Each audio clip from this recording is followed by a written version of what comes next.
Kundi ushaka kugenda. Uyu we kavuga nabi cyangwa ni se w'umwana yo gutinda. Nyax, ugize nkaho utanze. Ntago nzi. Genda kuzi. Ntago nzi Nyax. Azi ni izina ryanjye. Ndori mubwiye. Nyax ntago nzi. Uze ko nago nkuzi ugira umushifu. Sawa nkibwira. Wari usanze ngiye ari gahunda ningiyemo mu rugo. Papa ari kumamagara cyane. Komeza mamagara. Ujya hehe? Mu rugo. Ayi wamubwiye ko twite.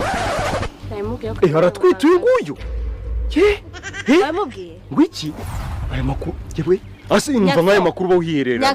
Nk'aya makuru ku kibuta yambwiye. Hako mwukagira Imana. Reka mubwire abakobwa bazi kubika ibanga no kuri kw'Imana. Ibyo haratwite uyu mukobwa. Kuva ryarize. Yewe kwitagaragara. Ariko umva nkubwire. So mugira inama yo kwikuramo.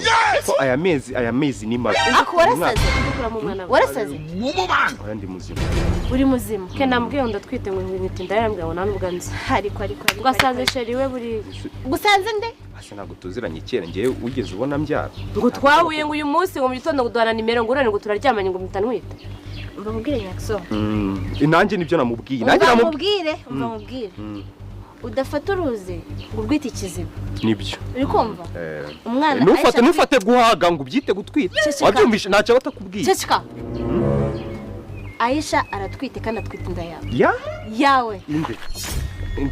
Ndere garuka hano. Atwite inda yawe. Sibyo. Ntujye ngo wari wamwihereranye. Noneho nge ndaje. Yende karashika. Uje nka sese uje nkanje.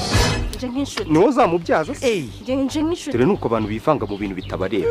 Uje nk'iki hano. Okay. Umwana atwite uramwemera? Uramwemera? Ingi.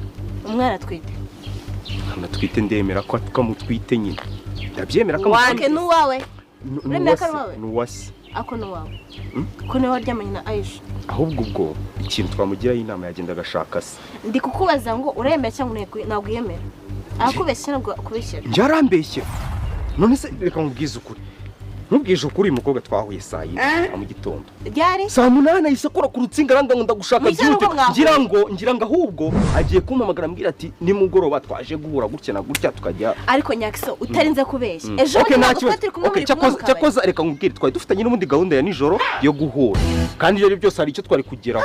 Okazayinshinje ejo. Ariko